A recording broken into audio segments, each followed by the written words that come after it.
हम देखने वाले हैं सेल इंजरी के बारे में और उसमें रिवर्सिबल सेल इंजरी देखेंगे। ये बहुत ज़्यादा इम्पोर्टेंट होगा। इसके बाद हम पीवाईक्यू क्वेश्चन करेंगे नीट पीजी के, जो आप करने पे उसमें फिर सक्षम हो जाएंगे। तो सबसे पहले हम सेल इंजरी को स्टार्ट करते हैं। सेल इंजरी का सबसे पहले कॉज पता होना चाहिए। तो मोस्ट कॉमन कॉज की बात करेंगे हम। कॉज तो बहुत हैं, लेकिन मोस्ट कॉमन कॉज जो होता है सेल इंजरी का, वो होता है लेवल ऑफ द सेल, मतलब सेल के लेवल पे हाइपोक्सिया होना। हाइपोक्सिया होगा तो क्या होगा, ऑक्सीजन का लेवल डिक्रीज हो जाता है। ठीक है। और इसके अलावा और जैसे कि हाइपोक्सिक हाइपोक्सिया, एनीमिक हाइपोक्सिया, और ये इसके स्टेंजेंट और हिस्टोटॉक्सिक, ये इसके टाइप्स होते हैं। ये ऑलरेडी आपने पढ़ चुके हो। इसके अलावा हम देखेंगे सेंसिटिव एरिया, है ना। सेंसिटिविटी होती है ऑक्सीजन के प्रति कि भाई कौन ज़्यादा इफेक्ट होगा।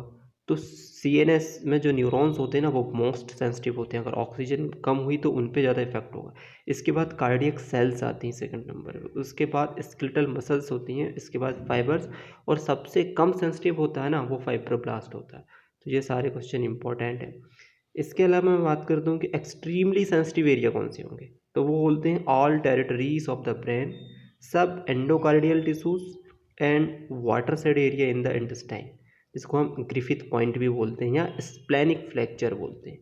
तो बहुत इंपॉर्टेंट है ये सारा। चलो अब इसके बाद हम देखते हैं सबसे पहले इंजरी।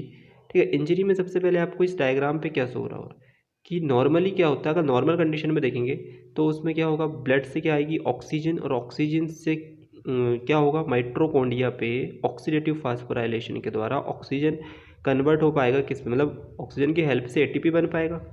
ठीक है। लेकिन अगर इस्चीमिया है ब्लड वेसल्स पे तो ऑक्सीजन कम आएगी। तो ऑक्सीजन नहीं आने के कारण क्या होगा, ऑक्सीडेटिव फास्फोराइलेशन के द्वारा एटीपी नहीं बनेगी ना, और एटीपी नहीं बनेगी, एटीपी डिक्रीज हो जाएगी, तो सोडियम पोटेशियम पंप पे चलना बंद हो जाएगा। अब सोडियम क्या होता है, इफ्लक्स होता है ना बाहर, तो वो इफ्लक्स नहीं हो पाएगा ना भाई। और उसके बदले में क्या हो जाएगा, कैल्शियम इनफ्लक्स हो जाएगा, H2O इनफ्लक्स हो जाएगा, जिसके कारण क्या होगा पता है, बहुत ज़्यादा स्वेलिंग होने लगेगी, जिससे ब्लैब्स फॉर्मेशन हो जाएगा। सोडियम अंदर ही अटका रह जाएगा, जिसके कारण जो बढ़ जाएगा इंट्रासेलुलर सोडियम, और इफ्लक्स क्या हो जाएगा, पोटेशियम, जिसके कारण एंडोप्लाज्मिक रेटिकुलम पे भी क्या होगी, स्वेलिंग होगी, सेलुलर स्वेलिंग भी होगी, लॉस ऑफ द माइक्रोबिलाई, मतलब माइक्रोबिलाई वगैरह में भी इफेक्ट होगा और ब्लैब्स बनेंगे। सेकंड कंडीशन क्या होगी, जब भाई ऑक्सीजन नहीं है तो एनारोबिक ग्लाइकोलिसिस चालू हो जाएगा। एनारोबिक ग्लाइकोलिसिस चालू होगा तो क्या होगा, ग्लाइकोजन जो है कन्वर्ट हो जाएगा ना लैक्टिक एसिड पे, जिसके कारण क्या होगा, एसिड की मात्रा बढ़ने से पीएच डाउन हो जाएगा, जिसके कारण क्या हो जाएगा, जो न्यूक्लियस है उसमें clumping of the nuclear chromatin देखने को मिलेगा। थर्ड में होता है डिटैचमेंट ऑफ द राइबोसोम। भाई एटीपी ही नहीं मिल रही ना, एटीपी कहाँ जाता है, हमारा एंडोप्लाज्मिक रेटिकुलम के, रफ एंडोप्लाज्मिक रेटिकुलम पे, क्योंकि जो राइबोसोम को ईआर पे ना अटैच होने के लिए एटीपी चाहिए। अब एटीपी नहीं आएगी तो वो अटैच नहीं होगा ना, तो डिटैच्ड ऑफ राइबोसोम होगा, जिससे क्या होगा कि प्रोटीन का सिंथेसिस ना नहीं हो पाएगा। अब ये प्रोटीन की सिंथेसिस नहीं होने से भी ना बहुत सारी प्रॉब्लम्स आएंगी। पता अब इसमें से जो है सबसे पहले इस पे क्वेश्चन देखते हैं मेन कौन सा। सबसे पहले ये इम्पोर्टेंट पॉइंट याद होना चाहिए कि फर्स्ट माइक्रोस्कोपिक चेंजेस कौन सा दिखाई देता है, तो वो हाइड्रोपिक चेंजेस दिखाई देता है। ठीक है। इसके अलावा जो है आउट पाउचिंग के रूप में मेम्ब्रेन ब्लैब्स हमको दिखाई देते हैं। इसके अलावा क्या होगा, फैटी चेंजेस होने लगते हैं, जो प्रोटीन सिंथेसिस नहीं होगा तो एंजाइम्स वगैरह प्रॉपर फॉर्मेशन नहीं होगा तो क्या होगा, फैटी चेंजेस होगा due to the accumulation of the triglyceride in the heart and livers.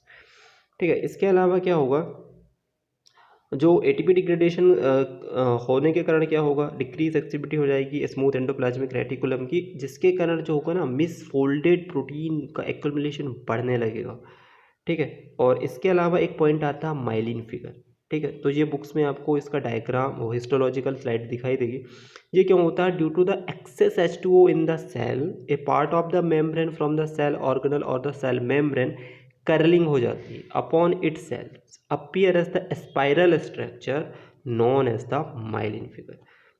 ठीक है। माइलिन फिगर के बारे में समझ में आएगा। क्लम्पिंग ऑफ द क्रोमेटिन, ये न्यूक्लियर चेंजेस की बात करें। एंडोप्लाज्मिक रेटिकुलम में हमने क्या देखे कि एटीपी कम होने से RER एक्टिविटी कम हो गई, तो प्रोटीन सिंथेसिस कम हो गया। दूसरा SER भी कम होने से क्या हो गया, मिसफोल्डेड प्रोटीन ज़्यादा हो गया। इसके अलावा फैटी चेंजेस भी हुए, जिसके कारण क्या हुआ, हार्ट एंड लीवर में ट्राइग्लिसराइड डिपोजिशन हुआ। ठीक है। इसके अलावा फर्स्ट चेंजेस क्या हुआ, ये भी हमने देखे इसमें। ठीक है। तो ये सारी के सारी जो रिवर्सिबल चेंजेस की क्या बहुत ज़्यादा इंपॉर्टेंट पॉइंट रहे हैं। अब इसके बाद हम बात करेंगे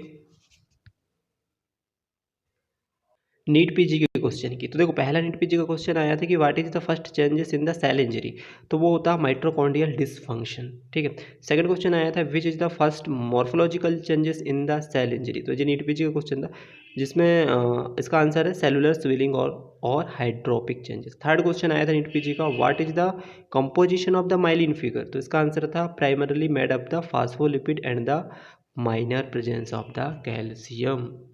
आई होप कि आपको समझ में आया होगा। नेक्स्ट वीडियो में हम देखेंगे इरिवर्सिबल इंजरी और कंपैरिजन करेंगे रिवर्सिबल इंजरी से। एक और पॉइंट है हमारा कि हमने देखे थे कि टू मेम्ब्रेन होती है माइटोकॉन्ड्रिया ना, उसके बीच में क्या होता है साइटोक्रोम एंजाइम होता है। वो साइटोक्रोम क्या करता है कि भाई जब माइटोकॉन्ड्रिया काम करना बंद हो जाएगा ना तो वो लीक आउट हो जाएगा, और लीक आउट होने से कैस्पेस एंजाइम निकालेगा जो कि सेल को लाइसिस भी कर सकता है। ठीक है। तो ये सारे हमने पॉइंट इसमें कवर किए। Thank you.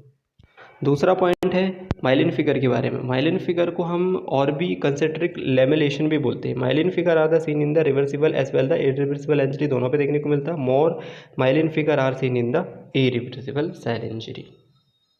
माइलिन फिगर की बात करें तो ये हमारे पास डायग्राम पे शो हो रहा है। ठीक है। इस प्रकार का होता है माइलिन फिगर।